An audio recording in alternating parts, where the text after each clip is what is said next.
அனைத்துலக உயிரோடை தமிழ் வானொலி மற்றும் இலக்கு மின்னிதழ் நேயர்களுக்கு வணக்கம்.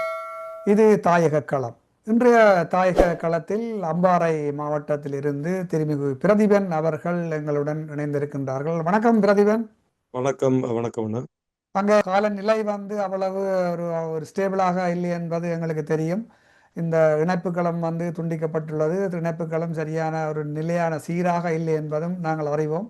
இருந்தாலும் சமகாலத்தில் சில விஷயங்கள் பேசப்பட வேண்டி உள்ளதால் நாங்கள் உங்களுடன் தொடர்பு கொண்டுள்ளோம். நீங்கள் இணைந்து இதை சம்பந்தமான விடயங்களை நீங்கள் எங்களுடன் கலந்து கொஞ்சம் விரிவாக பேசினால் எல்லாம் முக்கியமாக நான் 3 விடயங்களை நாங்கள் இன்று பேசலாம் என்று உத்தேசித்துள்ளோம். ஒன்று இந்த தித்வா புயலினுடைய பாதிப்பும் அம்பாறை மாவட்டத்தில் ஏற்பட்ட அழிவுகளும் மக்களுக்கு எந்த மாதிரி நிவாரணங்கள் போய் சென்றது என்பது பற்றியும் நீங்கள் அங்குள்ள நிலைமைகளை விளக்குங்கள். அது தவிர்த்து இந்த புலம்பெயர் நாடுகளில் இருந்து இன்று பார்த்தீர்கள் சொன்னால் ஆளுக்கால் பலதரப்பட்ட குணங்களில் தனிநபர்களாகவும் சங்கங்களாகவும் அமைப்புகளாகவும் என்று நிறைய எல்லா பக்கங்களாலும் அவர்கள் இந்த பணங்களை சேகரித்து அனுப்புகின்றார்கள். அனுப்புவது சரி, மக்களுக்கு போய் சேர வேண்டும், ஒருங்கிணைந்து போவது நல்லது என்பது அதில் எந்த மாற்று கருத்தும் இல்லை. மக்களுக்கு போய் சேர வேண்டிய உதவிகள் உடனடியாக அவர்களுக்கு கிடைக்கக்கூடியதாக போய் சேர வேண்டும். ஆனால் இதில் இன்னொரு விடயம், ஒரு சிக்கலான விடயம் என்னென்று சொல்லி சொன்னால், இந்த இங்கு சேர்க்கப்படுகின்ற பணங்கள் இலங்கை அரசிடமும் கொடுக்கின்றார்கள் என்று அறிகின்றோம். இந்த இலங்கை அரசிடம் கொடுப்பது எந்த வித ஆரோக்கியம் என்பதை பற்றியும் நாங்கள் பார்க்க வேண்டும். அடுத்த 3வது விடயம் நாங்கள் உங்களோட பேச உள்ள விடயம் இந்த மனோ கணேசனுடைய ஒரு திருக்கூத்து. அவர் ஒரு விடயத்தை சொல்லியிருக்கின்றார். இப்போ 2-3 நாட்களுக்கு முந்தி புலம்பெயர் தேசத்திலே வாழ்கின்ற ஈழத்தமிழர்களுடைய காணிகளை, அவர்களுடைய காணிகளை மலையகத்திலே பாதுகாப்பு இல்லை என்றால் அந்த மக்களை கொண்டு இருத்தலாம் என்பது பற்றி கூறியுள்ளார். அந்த மக்களை கொண்டு இருத்துவதில் எங்களுக்கு எந்தவித ஆட்சேபனையும் இல்லை. தேசிய போராட்டம் நடந்த காலத்திலும் தேசிய தலைவரும் மலையக மக்களை வடக்கு கிழக்கிலே கொண்டு அமர்த்த வேண்டும் என்பதிலே மிகவும் ஒரு ஆர்வமாக இருந்து செயற்பட்டது. அதில் எந்த மாற்று கருத்தும் இல்லை. இது பற்றி நாங்கள் இவர் சொன்ன கூற்றை பற்றி நாங்கள் விரிவாக ஆராய்வோம். முதலில் நீங்கள் அந்த அம்பாறை மாவட்டத்தில் என்ன மாதிரியான அழிவுகள் ஏற்பட்டது, அந்த உதவிகள் எல்லாம் அந்த பாதிக்கப்பட்ட மக்களுக்கு போய் சேர்ந்ததா என்பதை பற்றி நீங்கள் கொஞ்சம் விளக்கமாக சொல்லுங்கள். நிச்சயமாக. நேயர்களுக்கும் வணக்கம். நாட்டிலே ஏற்பட்ட டிட்வா புயல் பற்றி பல செய்திகள் பலருக்கும் தெரிந்திருக்கும் என்று நினைக்கிறேன். நான் நினைக்கிறேன் இதுவரையிலே 639 பேர் அளவிலே உயிரிழந்திருக்கிறார்கள். 203 பேர் அளவிலே இன்னமும் காணாமல் போன அந்த பட்டியலில் இருக்கிறார்கள். அது தவிர மரத்தால் விழுந்தவனை மாடு விதித்த கதையாக மீண்டும் பருவகால மழை அதனாலும் கூட அனர்த்தங்கள் இருக்கிறது என்று எச்சரிக்கப்பட்டிருக்கிறது. அதே போல கண்டி, கேகாலை, குருநாகல், மாத்தளை உள்ளிட்ட 4 மாவட்டங்களுக்கு சிவப்பு எச்சரிக்கை, அதுபோல மதுரை நுவர்லியா மாவட்டங்களுக்கும் எச்சரிக்கை விடுக்கப்பட்டிருக்கிறது. அந்த அடிப்படையிலும் இன்று அதிகாலை 4 மணி அளவில் மதுரையில் மீண்டும் ஒரு நிலச்சரிவு ஏற்பட்டிருக்கிறது.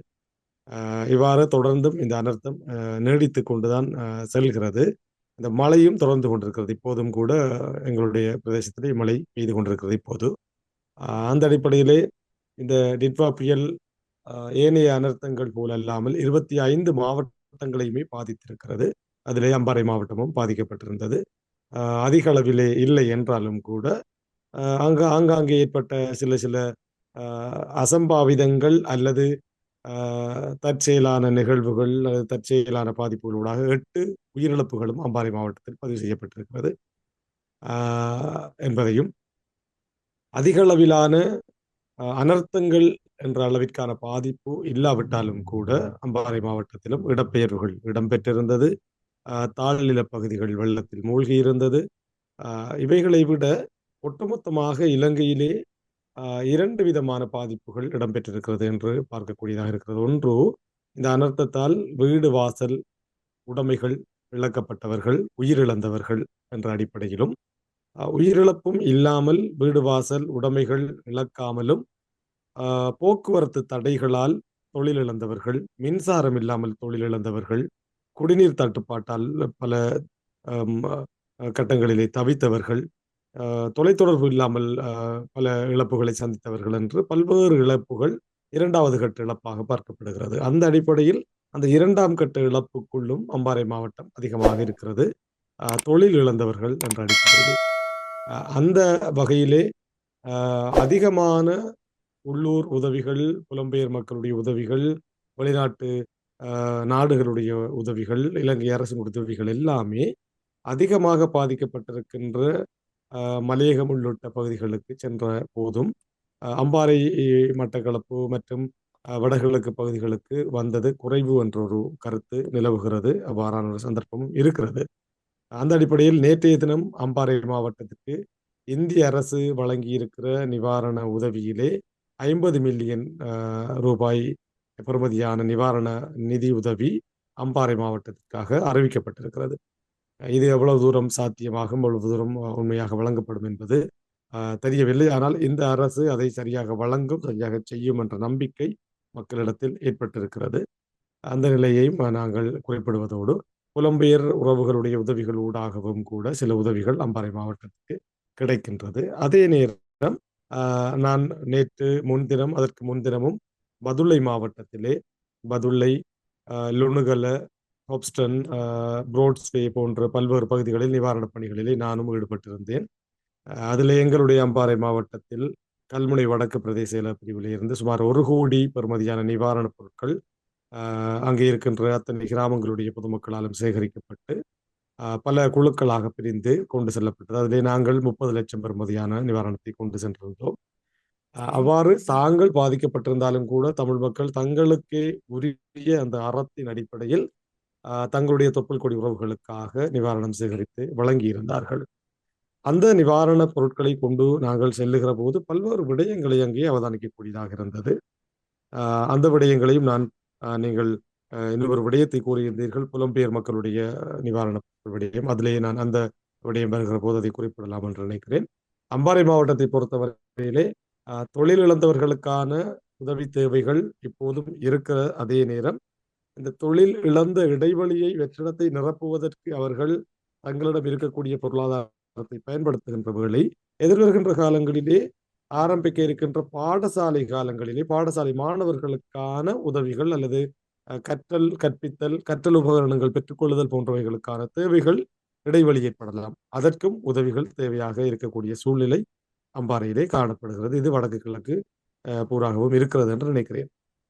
மற்றும் இந்த நான் ஏற்கனவே கூறியது போன்று இரண்டாவதாக இந்த புலம்பெயர் தேசத்தில் வருகின்ற உதவிகள் வந்து அரசிடமும் கொடுக்கப்படுகிறது என்று அறிகின்றோம். இந்த அரசிடம் வந்து தமிழர்களுடைய உதவிகளை கொடுப்பதனால் ஏதாவது தமிழர்களுக்கு பிரயோசனம் இருக்கின்றதா, அல்லது ஒரு மனிதாயமான அடிப்படையில் அந்த மக்களுக்கு கொண்டு போய் போக வேண்டும் என்ற அடிப்படையில் இந்த பணம் கொடுக்கறதுக்கு அப்பாற்பட்டு, ஆனால் பலருடைய கருத்து என்னென்று சொல்லி சொன்னால், தமிழர்களால் சேர்க்கப்படுகின்ற இந்த உதவி நிதிகள் வந்து நேரடியாக அவர்களாலே, சிங்கள மக்களாக இருக்கட்டும், இஸ்லாமியர்களாக இருக்கட்டும், தமிழர்களாக இருக்கட்டும், அவர்களே கொண்டே நேர கொடுப்பதுதான் ஒரு நல்லெண்ணத்தை சிங்கள மக்கள் மத்தியிலும் உருவாக்கும் என்ற ஒரு அபிப்பிராயம் உள்ளது. மற்ற நீங்களும் இப்போ கூறியிருந்தீர்கள், மலையகம் சென்ற பொழுது நீங்கள் சில விடயங்களை அங்கே அவதானிக்கக்கூடியதாக இருந்தன்று. அதை பற்றியும் கொஞ்சம் விளக்கமாக கூறுங்கள். நிச்சயமாக, இது மிக அவசியமான கேள்வி. இது நான் தான் இரண்டாவது தடவை பேசுகிறேன் என்று கூறியிருந்தேன். நீங்கள் கூறியது போல இந்த அனர்த்த வேளையிலே மனிதாபிமான அடிப்படையிலே உதவிகள் அங்கே தேவையாக இருக்கிறது, செய்யப்பட வேண்டும். அதிலே மாற்று கருத்து கிடையாது. ஆனாலும் கூட அது எங்களுடைய மக்கள், எங்களுடைய புலம்பெயர் தமிழ் மக்கள், எங்களுடைய வடகிழக்கு மக்கள் சேகரிக்கின்ற நிவாரண பொருட்கள் அல்லது நிவாரணம் என்பதனால் அது அவர்களுடைய கைகளால் வழங்கப்படுவதுதான் எங்களுக்கு உரிய இடத்தை அந்த சிங்கள மக்களுடைய மனங்களிலே ஏற்படுத்தும். ஏனென்றால் தேசிய பிரச்சனை விடயத்திலே எங்களுடைய வடகிழக்கு இணைவாக இருக்கட்டும், உரிமை சார்ந்த விடயங்களாக இருக்கட்டும், அதற்கு எதிர்ப்பாக அல்லது எதிராக இருக்கக்கூடிய மக்கள் கூட இந்த பாதிப்புகளில் சிக்கியிருப்பார்கள். அவர்களிடம் எங்களை பற்றிய ஒரு தப்பான அபிப்பிராயமே இத்தனை காலமும் அரசியல்வாதிகளால் விதைக்கப்பட்டிருக்கிறது. அது தகர்க்கப்பட வேண்டுமாக இருந்தால் சிங்கள மக்களுடைய மனம் மாற வேண்டும். அவ்வாறு அவர்களுடைய மனம் மாற வேண்டுமாக இருந்தால் நாங்கள் நேரடியாக செல்ல வேண்டும். அதைத்தான் நான் கூறியிருந்தேன். நேரடியாக சென்று நாங்கள் பல விடயங்களை அங்கே அவதானித்தோம் என்று. ஏனென்றால் நான் செய்திகளில் அந்த காலத்திலே படித்திருந்தேன். விடுதலை புலிகளுடைய காலத்திலே ஏற்பட்டிருந்த ஒரு வெள்ள அனர்த்தத்தின் போது மாத்தளை போன்ற மாவட்டங்களுக்கு நேரடியாக அவர்களே சென்று அதை கையளித்த போது சிங்கள மக்கள் கூறியிருந்தார்கள், இவர்களை பற்றிய பிம்பம் எங்களிடம் வேறு விதமாக காட்டப்பட்டிருந்தது. அதாவது இவர்கள் பயங்கரவாதிகள், கொலைகாரர்கள், பெரிய பூதங்களாகவே எங்களுக்கு இவர்கள் சித்தரிக்கப்பட்டார்கள். ஆனால் இவர்கள் நேரடியாக வந்து எங்களோடு பழகி எங்களுக்கு நிவாரணம் தந்த போது நாங்கள் பார்க்கிறோம், இவ்வளவு நல்லவர்களா இவர்கள் என்று. அந்த ஒரு மனமாற்றம் அந்த காலத்திலும் இடம்பெற்றது.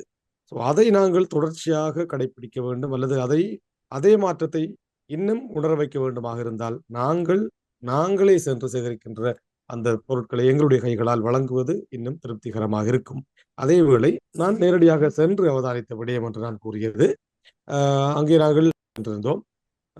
அதிலே ஒரு சிங்கள தாய் எங்களிடம் கூறியிருந்தார், தான் பல செய்திகள் அறிந்ததாகவும் எங்களுக்கு இதோடு 2-3 தடவை நிவாரணங்கள் கிடைத்திருக்கிறது, வடகிழக்கு மக்களுடைய நிவாரணம் தான் கிடைத்திருக்கிறது தம்பி, மிகப்பெரிய மகிழ்ச்சியாக இருக்கிறது. எங்களுடைய இந்த அனர்த்த வேளையிலே நீங்கள் கரம் கொடுப்பது எங்களுக்கு மகிழ்ச்சியாகவும் இருக்கிறது, வெட்கப்பட வேண்டியும் இருக்கிறது. ஏனென்றால் இப்படிப்பட்ட மக்களையா நாங்கள் இவ்வளவு காலம் வருத்தோம் என்ற ஒரு நிலை எங்களுக்கு. எனவே இந்த மாற்றத்தை வித்துக வேண்டுமாக இருந்தால் நீங்கள் அடிப்படையில் சேகரிக்கிற ஒவ்வொரு ரூபாயும் ஒவ்வொரு பொருளும் அரசுக்கு சென்றாலும் அவர்களுக்கு செல்லும், அந்த நம்பிக்கை எங்களுக்கும் இருக்கிறது. ஆனால் எங்களுடைய கைகளால் கொண்டு சேர்த்தால் இந்த சிங்கள மக்களுடைய மனம் மாறும் என்பதனால் தான் நாங்கள் கூறுகின்றோம். அதேவேளை இன்னும் சில விடயங்களை அங்கே அறிந்தோம். அங்கே நிவாரண அரசியல் ஒன்று நடக்கிறது. நிவாரணத்தை கொண்டு சேர்க்கிற போது நாங்கள் கொண்டு சேர்க்கின்ற நிவாரணத்தை திசை திருப்புகின்ற ஒரு குழு அங்கே செயற்படுகிறது, அதை அரசியலாக்குகின்ற ஒரு குழு செயற்படுகின்றது. அதே போல அரசுக்கு கொடுக்கிற நேரம் அதை அரசு பன்சாலைகள் போன்ற பொது இடங்களுக்கு வழங்கி அதை வழங்க செய்கிறது. அவ்வாறு வழங்குகிற போது என்னிடம் வந்து ஒரு முஸ்லிம் சகோதரரும் ஒரு தமிழ் பெண்ணும் கூறியது, ஒரு பன்சலையிலே வழங்கப்பட்ட நிவாரணப் பொருளை அங்கே இருந்த பிக்கு, அது ஒரு அரசியல் நகர்வு, அந்த பிக்கு ஊர் இருக்கிறது, இது உங்களுக்கானது அல்ல, எங்களுடைய மக்கள் எங்களுக்கு தந்தது, எங்களுடைய அரசு தந்தது, எங்களுடைய மக்களுக்கு மாத்திரம் என்று கூறினார்கள் தம்பி என்றும் கூறப்பட்டது. எனவே நாங்கள் சேகரித்து கொடுக்கின்ற பொருளை அரசு நல்ல விதமாக கொடுக்க வேண்டும் என்று நினைத்தாலும் இனவாதம் கொண்டவர்கள் இன்னமும் இருக்கிறார்கள். அவர்கள் அதை இனவாத ரீதியாக பயன்படுத்தி அரசியல் நடத்துகிறார்கள். எனவே இவ்வாறு பல்வேறு சூழ்ச்சிகள் அங்கே இருக்கிறது. பல மாஃபியாக்கள் இதை வைத்து உருவாகி இருக்கிறார்கள். எனவே தயவு செய்து புலம்பெயர் மக்கள், உங்களுடைய இந்த மனிதாபிமான பணி நல்லது, அதை செய்யுங்கள், உங்களுடைய கரங்களாலே கொண்டு சேர்ப்பியுங்கள், அல்லது உங்களுக்கு பொருத்தமான வடகிழக்கிலே இருக்கின்ற நீங்கள் நம்பக்கூடிய நம்பகத்தன்மை மிக்க அரசியல் தளத்தில் இருக்கிறவர்கள், பொது தளத்தில் இருக்கிறவர்கள், மக்கள் செயற்பாட்டு தளங்கள் அல்லது ஆலயங்கள், அமைப்புகள், ஏதாவது ஒரு தமிழ் தளத்திலே இருந்து அதை கொண்டு சேர்க்க முயற்சி எடுங்கள். அதற்கான பூரணமான ஆலோசனைகளையும் ஒத்துழைப்புகளையும் வழிகாட்டுதல்களையும் கூட எங்களாலும் வழங்க முடியும் என்பதையும் கூறுகின்றேன். நீங்கள் கூறியது போல இந்த அரசியல் தளங்கள் என்றும் நீங்கள் அதில் குறிப்பிட்டிருந்தீர்கள். தமிழ் அரசியல்வாதிகளை கூட எல்லோரையும் நம்ப முடியாத நிலையில் தான் இன்று இருக்கின்றோம். அது நாங்கள் எங்கள் கண்கூடாகவே கண்ட விடயங்கள் தான் இந்த தமிழ் அரசியல்வாதிகள் 2009ஆம் ஆண்டுக்கு பிறகு என்ன செய்தார்கள் என்பது. அன்றைக்கு இப்போ 2-3 நாட்களுக்கு முந்தையும் இந்த தாயகத்திலிருந்து ஒரு ஒரு பத்திரிகையாளர் மாநாடு மாதிரி ஒரு மீனவரால் பேசுகின்றார், குரங்குகள் கூட்டம் கூடுகின்றார். அவர் இந்த அரசியல்வாதிகளை சொல்லித்தான் அவர் பேசுகின்றார் என்ற அந்த அளவுக்கு மக்களை வதைத்து அவர்கள் மக்களை மிக மிக மோசமான முறையிலே நடத்தி இருக்கின்றார்கள். அந்த மக்களுடைய வாழ்வாதாரத்தை கூட நிவர்த்தி செய்ய முடியாத, கையால் ஆகாத, செயல்திறனற்ற அரசியல்வாதிகள். நான் எல்லாரையும் சொல்லவில்லை, அரசியல்வாதிகள்லாம் அங்கு இன்று ஈழத்திலே இருக்கின்றார்கள் என்பதுதான் மக்களினுடைய கருத்தினூடாக நாங்கள் அறியக்கூடியதாக இருக்கின்றது. மற்ற இன்னொரு விடயத்தையும் பிரதீபன் நான் இதில் மென்ஷன் பண்ணலாம்னு நினைக்கிறேன். என்னென்னு சொன்னால், இன்றும் அந்த தெற்கிலே இந்த சிங்கள அரசியல்வாதிகள் இந்த சிங்கள மக்களுக்கு முன்னாலே ஒரு இரும்பு திரையைத்தான் போட்டு வைத்திருக்கின்றார்கள். வடக்கு கிழக்கு மக்களுடன் மக்களை ஒரு பிழையானவர்களாக காட்டக்கூடிய அளவுக்கு ஒரு இரும்பு திரையை போட்டு வைத்திருப்பதாகவும் சில செயற்பாட்டாளர்கள் அங்கிருந்து சொல்லுகின்றார்கள். இது பற்றி ஏதாவது உங்களுடைய கருத்தை நீங்கள் கூறலாம் நினைக்கின்றேன். நிச்சயமாக இது காலாகாலமாக நாங்கள் அறிகின்ற விடயம்.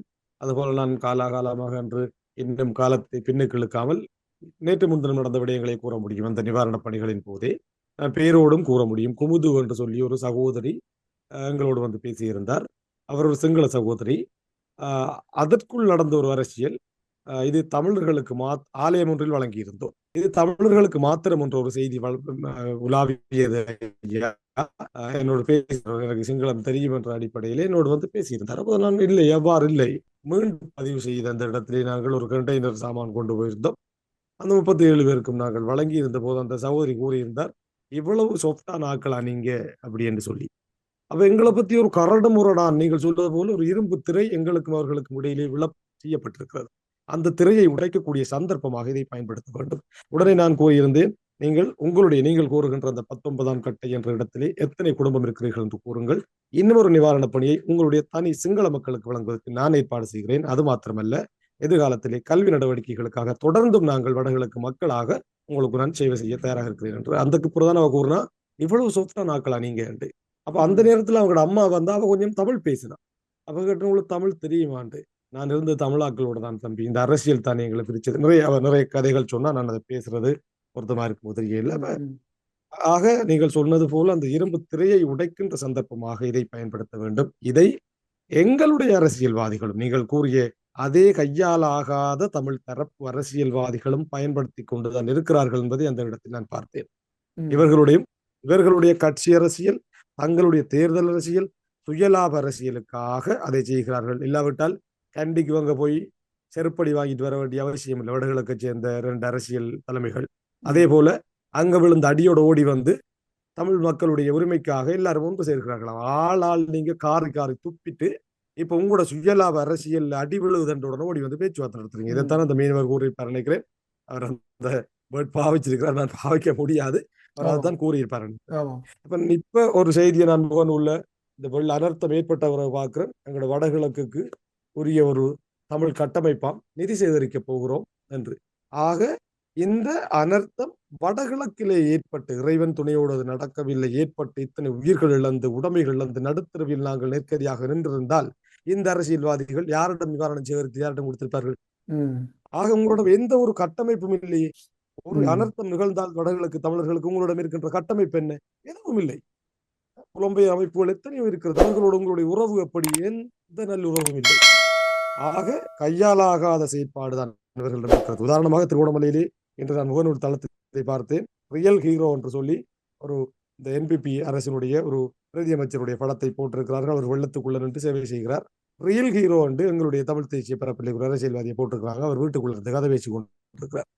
இது உண்மை, யதார்த்தம். இதனால் இந்த மக்கள் அரசியலை விரும்பி களத்திலே நிற்கிறவர்களோடு இணைகிறார்கள். அது சிங்கள தரப்பாகவே இருக்கிறது. எங்களுடைய துரதிர்ஷ்டம். அவர்கள் என்னென்றால் பிரதிவன் வந்து இந்த என்பிபி வந்து இப்ப நடக்கின்ற இந்த தித்வா புயலின் சந்தர்ப்பத்தை சரியாக தங்கள் அரசியல் நகர்வுகளுக்காக சரியாக பயன்படுத்துகின்றார்கள். தாங்கள் மக்களின் தோழன் என்பதை காட்டுகின்றார்கள். எங்கெல்லாம் அநியாயம் நடக்கின்றதோ அத்திசை நோக்கி அந்த கால்கள் நடக்கும் என்று சேகுவரா சொன்னான். அதே போன்று இவர்களும் வந்து இப்ப இந்த அநியாயம் இந்த புயலால் பாதிக்கப்பட்ட மக்கள் தேடி தாங்கள் சேவை செய்வதாக ஓடி போகின்றார்கள். இது தமிழ் மக்களை பொறுத்தவரையில் மிக ஒரு அபாயமான நகர்வு என்பதை எங்கள் மக்கள் புரிந்து கொள்ள வேண்டும். இதை நான் ஒவ்வொரு தளங்களிலும் கூறுகின்ற விடயம். இது பெரிய அபாயத்தை நோக்கி நாங்கள் நகர்கிறோம். இது ஒரு மாய பிம்பம். இதிலே மக்கள் மிக தெளிவாக இருக்க வேண்டும். அந்த தெளிவுபடுத்தலை எங்களுடைய தமிழ் தேசிய பரப்பு அரசியல்வாதிகள் செய்ய வேண்டும். அதை விடுத்து இவர்கள் தேவையற்ற அரசியலை செய்து கொண்டிருக்கிறார்கள் என்று நான் பார்க்கிறேன். மக்கள் தான் தெளிவடைய வேண்டும். இது இந்த இந்த இந்த இந்த டிட்வா புயல் அனர்த்தம் என்பது வடக்கு கிழக்கு மலையகம் உள்ளிட்ட பாதிக்கப்பட்ட பிரதேசங்களிலும் கூட ஆளும் தரப்பினுடைய செல்வாக்கை அதிகரித்து செல்லுகின்ற ஒரு சந்தர்ப்பத்தை காணக்கூடியதாக இருக்கிறது. என்று முகநூலில் தான் நான் பார்த்தேன் ஒரு காணொளி. அதிலே ஒரு கிராம சேவையாளர் 25,000 ரூபாய் பணம் கொடுத்து கொண்டிருக்கிறார். பதிவு செய்து பெற்றுக் கொண்டிருக்கிறார்கள். அரசு அறிவித்த அந்த நிவாரணம். அதை பெற்றுக்கொள்கின்ற சிங்கள தாயிலே ஒருவர் கூறிக்கொண்டு செல்கின்றார், விசி பண்டாக கம்புனாமட்ட அனுரணன் சல்லி தமா என்று 25,000 கிடைத்திருக்கிறது. அனுர என்றால் இனி காசு தான் என்று சொல்லி இன்னும் ஒரு தாய் வந்து அந்த காசை எண்ணிட்டு அதே மாதிரி விசி பண்டா கம்புனா 25,000 பெற்றுக்கொண்டேன், இனி எங்களுடைய தலைவன் அனுரதான் என்று. இந்த அளவிற்கு அந்த நிலைமையை அவர்கள் பயன்படுத்துகிறார்கள், எங்களுடையவர்கள் பயன்படுத்துகிறார்கள் என்ற கேள்வி இருக்கிறது. எனவே எங்களுடைய மக்கள் தயவு செய்து தெளிவாக அரசியலை புரிந்து கொள்ள வேண்டும். அதுபோல புலம்பெயர் மக்கள், நான் மீண்டும் மீண்டும் உங்களிடம்தான் ஒவ்வொரு கோரிக்கையை முன்வைப்பது, இந்த நிவாரண சேகரிப்பு அல்லது நிவாரண உதவி விடயத்திலே தமிழ் தேசிய பரப்பை கட்டமைப்பதற்கும் தமிழர்கள் மீதான நல்ல பார்வையை சிங்கள மக்கள் மீது ஊட்டுவதற்கும் ஒரு சந்தர்ப்பமாக இந்த மனிதநேய பணியை நீங்கள் மேற்கொள்ள வேண்டும் என்றும் உங்களிடம் கேட்கின்றேன். நேரடியாக தமிழரே சென்று அவர்களுக்கு அதை வழங்க வேண்டும் என்பது உங்களுடைய கருத்து. நிச்சயமா.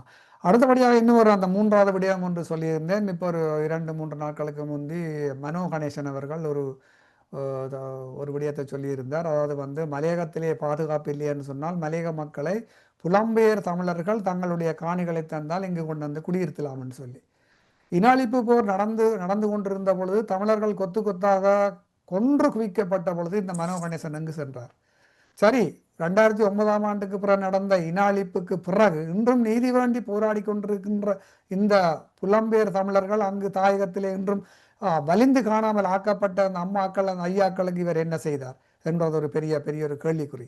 அது மட்டுமன்றுமில்லாமல் இவர் மலையகத்தில் இருக்கின்ற இன்று இந்த பாதிக்கப்பட்ட, அதாவது புயல், வெள்ளம், மண் சரிவென்று 3 கோணத்தாலும் பாதிக்கப்பட்ட அந்த மக்கள் காலங்காலமாக தேயிலை தோட்டத்திலே அட்டை கடிக்கில் நின்று இந்த நாட்டை தாங்கி பிடித்த தூண்களாக இருந்த அந்த மக்களுக்கு இவர் என்ன செய்தார்? வடக்கு கிழக்கு மக்களைத்தான் விடுங்கள், அவர்கள் என்றும் விட்டால் தங்களுடைய பொருளாதாரத்தை அந்த நிலையில் நின்று நிமித்தக்கூடிய இவர்களை நம்பி நாங்கள் இருக்கவில்லை. ஆனால் அந்த மலையக மக்களுக்கு இவர் என்ன செய்தார் என்ற ஒரு பெரிய ஒரு கேள்வி இருக்கின்றது. அப்படிப்பட்டவர் என்ன துணிவில் புலம்பெயர் தமிழர்களுடைய காணிகளை அவர்களுக்கு கொடுக்கலாம் என்று சொல்கின்றார். கொடுப்பது பிரச்சனை இல்லை. எங்களை தேசிய போராட்டம் நடந்த காலத்தில் தேசிய தலைவர் மலையக மக்களை வடக்கு கிழக்கு கொண்டு குடியேற்றுவதில் மிகவும் முனைப்பாக இருந்தார். அது எந்த மாற்று கருத்தும் இல்லை. ஆனால் இந்த மனோ கணேசன் இன்று பார்த்தீங்கன்னா வடக்கு கிழக்கிலே இராணுவ ஆக்கிரமிப்புக்குள் இருக்கின்ற காணிகளை அந்த மலைய மக்களுக்கு கொடுப்பதற்கு அரசாங்கம் விட வேண்டும் சொல்லலாம். அல்லது இன்றும் அரச காணிகள், எத்தனையோ அரச காணிகள் இன்று இருக்கின்றது, அந்த காணிகளை கொண்டு இருக்கலாம். இவருக்கு புலம்பெயர் மக்களுடைய காணிதான் இவற்றை கண்ணுக்கு புலப்பட்டதா? இது பற்றி கூறுங்களேன். இது ஒரு நல்ல கேள்வி. நான் அவருடைய அந்த அந்த பேச்சை நான் பார்த்தேன். மலையகத்தை பொறுத்தவரையிலே தமிழ் அரசியல்வாதிகள் பலருடைய அரசியல் அஸ்தமமாகின்ற காலமாக இந்த காலம் காணப்படுவதை நேரடியாக உணர்ந்தோம். அதிலே இருந்து தப்பி பிழைப்பதற்கு ஆடுகின்ற நாடகம் தான் இது, வேறு ஒன்றும் இல்லை. இது ஒன்லி இது ஒரு ஒரு சுத்தமான நாடகம், வேறு ஒன்றும் இல்லை. இவர் இவ்வாறு பேசுகின்ற அந்த ஆடு நனைது என்று ஓனாய் எழுத கதை தான் இது. இவ்வாறு பேசுகின்ற மனோ கணேசன் அவர்கள் நிச்சயமாக நீங்கள் கூறியது போல இத்தனை அக்கறையையும் புலம்பெயர்ந்து அல்லது அகதிகளாகி இந்தியா போன்ற நாடுகளில் இருக்கின்ற வடகிழக்கு தமிழர்கள் விவகாரத்திலே பேசியிருக்கலாம்.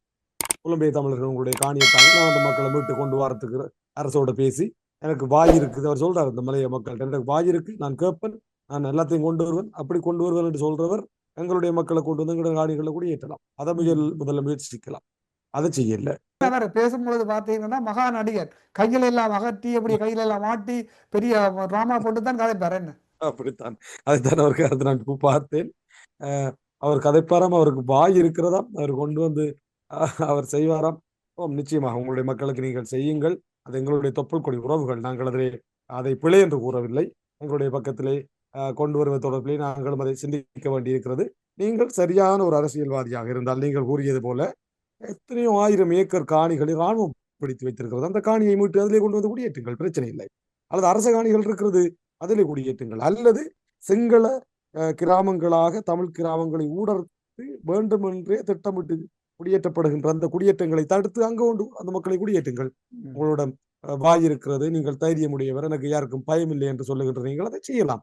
அதை விடுத்து வேண்டும் என்று எங்களுடைய புலம்பெயர் தமிழர்களை சேர்ந்துகின்ற வகையிலே அல்லது அந்த காணிகளை கபலீகரம் செய்ய வேண்டும் என்ற அடிப்படையில் அரசுக்கு ஒரு குழுவை கொடுப்பதை நிறுத்தி, இவ்வளவு காலமும் நீங்கள் திருடிய பல காணிகள் அங்கு இருக்கிறது, அவைகள் இந்த அரசியல் கண்ணிலே பட்டுவிடக் கூடாது என்பதற்காக நடிப்பதையும் நாங்கள் காணக்கூடியதாக இருக்கிறது.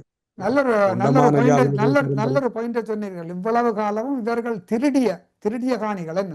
நிச்சயமாக எத்தனையோ நூற்றுக்கணக்கான ஏக்கர் காணிகளை இவர்கள் கடந்த காலங்களிலே ஆட்சியாளர்களாக இருந்த போது திருடி இருக்கிறார்கள். அதையெல்லாம் வெளியில வந்து விடுமோ, அதையெல்லாம் கண்டுபிடிப்பார்களோ என்பதற்காக நீங்கள் ஆடுகின்ற நாடகங்களும் தெரியும். ஒட்டுமொத்தமாக இது நாடகம் என்பது அந்த மலையக உறவுகளுக்கும் தெரியும், எங்களுக்கும் தெரியும். எனவே உங்களுடைய அஸ்தமனமாகி கொண்டு செல்லுகின்ற அரசியலை மீட்டெடுப்பதற்கு அந்த மலையக மக்களையும் இந்த அனர்த்தத்தையும் எங்களுடைய புலம்பெயர் உறவுகளையும் எங்களுடைய வடகிழக்கு காணிகளையும் தமிழர்களையும் நீங்கள் பயன்படுத்த வேண்டாம் என்று நான் அவருக்கு கூறக்கூடிய சந்தர்ப்பம் இருந்தால் நிச்சயமாக கூறுவேன். எனவே இதிலே புலம்பெயர் மக்களும் நீங்கள் தெளிவாக இருங்கள், இது சுத்தமான அரசியல் நாடகம், இதிலே நீங்கள் ஒன்றும் சிந்திப்பதற்கு இல்லை என்று நான் கூறுகின்றேன். இன்னும் ஒரு நகைப்புக்கிடமான விடயம் ஒன்றை நாங்கள் கேள்விப்பட்டோம். இந்த திக்வா புயலால் மக்கள் எல்லாம் பொருட்சேதங்களுக்கும் உயிர் சேதங்களுக்கும் உட்பட்டு அன்றாடம் வாழ்கின்ற குடிமனைகளில் கூட அவர் இருக்க முடியாமல் பொது இடங்களிலே தங்க வைக்கப்பட்டு கொண்டு இருக்கின்ற பொழுது இலங்கையிலிருந்து வெள்ளைக்காரன் வெளியேறிய காலத்திலிருந்து இன்று வரைக்கும் நாட்டை சுரண்டிய இந்த ஊழல்வாதிகள், ரணில் உட்பட, இன்றைய அரசியல்வாதி ரணில் உட்பட, மைத்திரி, மஹிந்த ராஜபக்ஷ, அவருடைய மைந்தன் நாமல், இவர்கள் எல்லோரும் ரணிலுடைய தலைமையிலே சேர்ந்து அனுரகுமார அரசுக்கு எதிராக வழக்கு போட போகின்றார்களாம். சரியான நிவாரணங்கள், சரியான அதுக்கான அந்த ஏற்பாடுகள் செய்யவில்லை என்றதுக்காக வழக்கு போடணும். மிக ஒரு நகைப்புக்கிடமாக உள்ளது இல்லையா? அவர்கள் அதாவது நீங்கள் சொன்னது போல பொருத்தமான வார்த்தை, ஊழல்வாதிகள், திருடர்கள் ஆக இருக்கின்ற இந்த அரசியல்வாதிகள் அனைவரும் மிகப்பெரிய ஊழல்வாதி திருடர் ரணிலையாவினுடைய தலைமையிலே 9 மாகாணங்களிலும் இருந்து சுமார் 1500 சட்டத்திறனிகள் ஊடாக வழக்குகளை பல இடங்களிலும் தாக்கல் செய்து இந்த அரசுக்கு ஒரு பெரிய ஒரு அதிருப்தியை ஏற்படுத்துகின்ற முயற்சியை அடுத்த கட்டமாக அவர் முன்னெடுக்கின்றார். அதற்கு எங்களுடைய தமிழ் தலைமைகளும் கூட பின்னுக்கு இருந்து ஒத்துவதி கொண்டிருக்கிறார்கள். அவர்களும் கூட இதற்கு பின்னால் இருக்கிறார்கள். இவர்களுக்கு தெரியும், வெளிப்படையா வெளியில போனாங்கன்னா மக்களினி நேரடியாக வீடு புகுந்து அவர்களுக்கு காலில் கிடப்பதால் அடிப்பார்கள் என்பதனால் அவர்கள் பின்புறத்திலே இருந்து சில ஏற்பாடுகளை இவர்களும் செய்கிறார்கள். இது ஒரு பாரிய ஒரு அதிர்வலையை அன்று தரப்பிற்கு அல்லது பாரிய ஒரு தலையீடியை ஏற்படுத்தும் இந்த இடர்காலத்திலே. அதற்கான முன்னெடுப்பை இவர்கள் செய்கிறார்கள். இது உண்மையிலே ஒரு நகைப்பான விடயம். இந்த இயற்கை அனர்த்தம் என்பது எல்லோருக்கும் பொதுவானது. அறிவித்தல் என்பது எல்லோருக்கும் பொதுவாக வழங்கப்பட்டது.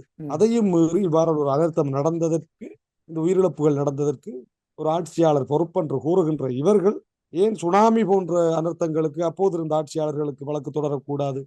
இவ்வாறு இதை ஒரு படுகொலை என்று கூறுகின்றவர்கள் தட்டத்தெளிவாக தெரிந்த ஒரு இனப்படுகொலை நடந்ததற்கு ஏன் நியாயத்தை கேட்கவில்லை? இவர்கள் தட்டத்தெளிவாக இனப்படுகொலை நடந்து எத்தனையோ மனித புதைகுழிகள் இங்கே வெளியில வருகின்ற போது அதற்கு நியாயத்தை கேட்டிருக்கவில்லை. இவர்கள் சுத்தமான நாடகமாடி, சுத்தமான நகைச்சுவையான செய்திகளை வெளியிட்டு அரசியல் சிக்கலை ஏற்படுத்துகின்ற, இன்னமும் இந்த இவ்வாறான அனர்த்தங்களை பயன்படுத்தி அரசியல் நடத்துகின்ற, இந்த பிணங்களின் மேல் அரசியல் நடத்துகின்றவர்களை மக்கள் தெளிவாக புரிந்திருக்கின்றார்கள். இவர்களுடைய நாடகங்கள் நீண்ட நாளுக்கு எடுபடாது. இறுதியாக நாங்கள் இன்னும் ஒரு விடயத்தை இதில் மக்களுக்கும் இலங்கை அரசுக்கும் ஞாபகப்படுத்தி கொண்டு நாங்கள் இந்த நேர்காணலை நிறைவு செய்வோம். எங்களிடம் அந்த டிஃபெக்டிவ் ஸ்டேட் இருந்தது தேசிய தலைவருடைய போராட்ட காலங்களிலே.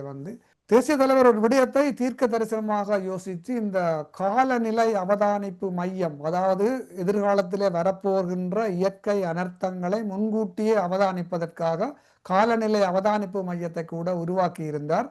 அதாவது போரையும் செய்து கொண்டு, மக்களையும் காப்பாற்றி கொண்டு, நீதியை நிலைநாட்டி கொண்டு, நீர்நிலைகளையும் நிலைநாட்டி கொண்டு, ஆகாயப்படை, தரப்படை, எல்லா விடயங்களிலும் எல்லா பக்கத்தாலையும் செய்யல இப்படியான விடயங்களையும் காலநிலை அவதானிப்பு மையத்தையும் எங்களுடைய இந்த தேசிய தலைவரால் உருவாக்கப்பட்டது என்று கூறிக்கொண்டு இன்றைய இந்த நேர்காணலில் உங்களுடைய நேரத்தை ஒதுக்கி அங்கு தாயகத்திலே நடைபெறுகின்ற நிலைமைகளையும் இந்த நிவாரண அரசியல், கேவல அரசியல் செய்யும் இந்த அரசியல்வாதிகளை பற்றியும் நீங்கள் உங்களுடைய கருத்துக்களை பகிர்ந்ததற்கு மகிழ்ச்சி அடைகின்றோம். பிரதீபன், நாங்கள் இன்னும் ஒரு நேர்காணலில் சந்திப்போம் என்று கூறி விடைபெறுகின்றோம். நன்றி, வணக்கம்.